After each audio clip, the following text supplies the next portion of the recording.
अपनी लंबित मांगों को लेकर कपकोट में आंगनबाड़ी और मिनी कर्मचारी संगठन का धरना प्रदर्शन बीते 22 दिनों से लगातार जारी है। कार्यकर्ताओं की मुख्य मांगों में मानदेय बढ़ाना, राज्य कर्मचारी का दर्जा देना सहित अन्य मांगे शामिल हैं। कार्यकर्ताओं का कहना है कि सरकार की हर महत्वपूर्ण योजना को धरातल पर उतारने के बावजूद उन्हें उचित पारिश्रमिक नहीं मिल रहा है। कार्यकर्ताओं ने रोष व्यक्त करते हुए कहा कि सरकार लगातार उनकी जायज मांगों की अनदेखी कर रही है, जिसे और बर्दाश्त नहीं किया जाएगा। धरना स्थल पर मौजूद महिलाओं ने सरकार को सीधे शब्दों में चेतावनी देते हुए कहा कि सरकार को यह नहीं भूलना चाहिए कि जिस तरह हम सरकार बनाना जानते हैं, उसी तरह उसे गिराने की ताकत भी रखते हैं। आक्रोशित कार्यकर्ताओं ने दो टूक कहा कि आने वाले समय में वे उसी राजनीतिक दल या सरकार का समर्थन करेंगी जो उनकी परेशानियों को गंभीरता से समझेगा और उनके हित में ठोस कार्य करेगा। उन्होंने स्पष्ट किया कि अब कोरे आश्वासनों से काम नहीं चलेगा। इसी बीच आज पूर्व विधायक ललित फणसवार ने धरना स्थल पर पहुंचकर कार्यकर्ताओं की इन मांगों को अपना पूर्ण समर्थन दिया। उन्होंने कहा कि राज्य की मातृशक्ति के साथ हो रहा ये अन्याय दुर्भाग्यपूर्ण है और कांग्रेस पार्टी सदन से लेकर सड़क तक उनकी आवाज बुलंद करेंगे। फणसवार ने सरकार से मांग की कि अविलंब इनकी मांगों पर ठोस निर्णय लिया जाए।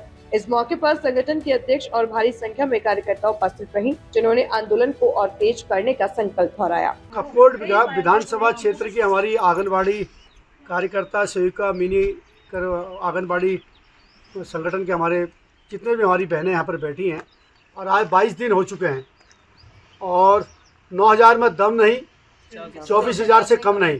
ये मांग पिछले कई सालों से हमारी बहनों की लगातार हर पटल पर सरकार के सम्मुख रखी जा रही है और आज दिन तक हमारी आंगनबाड़ी बहनों के इस मांग का ना तो डबल इंजन की सरकार केंद्र में कोई अमल करने की कोशिश कर रही है, न राज्य की सरकार इस पर कोई अमल करने की कोशिश कर रही है। आज हम लोग कपकोट में अपनी बहनों के साथ यहाँ पर बैठे हैं और हमारा पूरा समर्थन है, क्योंकि जिस प्रकार से हमारी बहनों से पूरी ग्राम पंचायतों में आंगनबाड़ी में काम लिया जाता, आंगनबाड़ी के अलावा बहुत सारे ऐसे सरकारी कार्यक्रम हैं, उन कार्यक्रमों में भी हमारी बहनों से दिन रात काम कराया जाता है।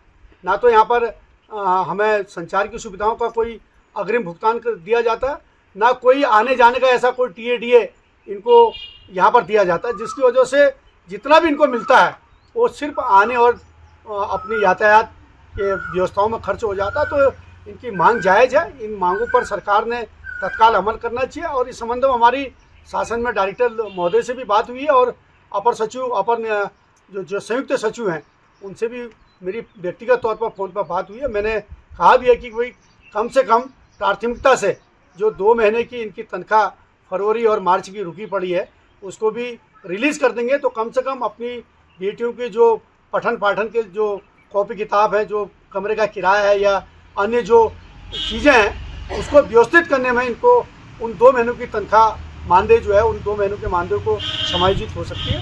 तो हम सब लोग चाहेंगे कि भाई इनकी बातों का समर्थन में पूरा कपकोट का आम जनमानस आए और ये सब हमारी अपनी बहनें हैं, अपने परिवार के लोग हैं। अगर आज हम इनकी आवाज़ बनकर यहाँ पर खड़े नहीं रहेंगे, कल हो सकता है जब हमको ज़रूरत पड़ेगी तो शायद फिर हमारे साथ में कोई खड़ा नहीं रहेगा। नमस्कार, मैं नीमा जोशी, कपकोट ब्लॉक अध्यक्ष। मैं शासन और प्रशासन सभी से यही कहना चाहूँगी कि हमें फरवरी से केंद्रांश से 4500 रुपया मिला है, जबकि फरवरी का भी पूरा नहीं आया, मार्च का भी नहीं आया। हमारी इसमें तलाकशुदा विधवा ऐसी महिलाओं को लिया गया है। ये सोचने विषय है कैसे हमारा घर चल रहा होगा। अपना तो इनको हज़ारों की गाड़ियों में घूम रहे हैं और न हमको देखने आ रहे हैं। हम 22 दिन हो गए हमको यहाँ पर बैठे हुए, कोई हमारी सूद लेने वाला नहीं है। हमको इधर से उधर कभी वित्त विभाग का दिया जा रहा है आश्वासन, कभी कुछ। हमें आज इतने सालों से आश्वासन मिलते आ रहा है, अभी तक हमारा मानदेय बनाने के विषय में कोई सोच ही नहीं रहा है। ये सरकार ये ऐसा क्यों नहीं सोच रही कि 9,000 में आज के इस महंगाई के दौर में किसका घर चल रहा होगा। और वो महिला विधवा महिलाएं, परित्यज्ञा और तलाकशुदा महिलाएं कैसे अपने घर को चला रही होंगी। आज 3 महीने हो गए हैं, 3 महीने से हमारा मानदेय 1 रुपया हमको मिला नहीं है। हमारे बच्चों का खर्चा है, अभी अप्रैल महीना था, एडमिशन थे और कापी किताब लेने थे। मतलब किसी को कोई सूद लेने की वो नहीं। जैसे हमने सरकार को बनाया है, हम इसको भी अगर हमको अभी नहीं हमारे बारे में नहीं सोचती है, हमको हमारा मानदेय जल्दी से जल्दी नहीं बढ़ाती है, तो हम आने वाले चुनाव 2027 में सरकार को दिखाएंगे कि कैसी होती है महिलाएं और अपनी एकता को उस समय दिखाएंगे। नमस्कार मेरा सभी को, मैं आंगनबाड़ी कार्यकर्ती विद्या, और जहाँ तक इतने दिनों से हम यहाँ पे बैठे हुए हैं, आज हमें 22 दिन हो गए। सरकार हमारी एक छोटी सी बात को भी नहीं सुन रही है। जब कोई नेता अगर यहाँ आते हैं, अगर उसमें करोड़ों रुपए का बजट लेके यहाँ आते हैं और करोड़ों रुपए खर्च करते हैं। एक दिन के यहाँ अगर रैली निकालने हो तो करोड़ों रुपए खर्च करके आते हैं। हमारे करोड़ों रुपए में क्या हमारा मानदेय नहीं बनता?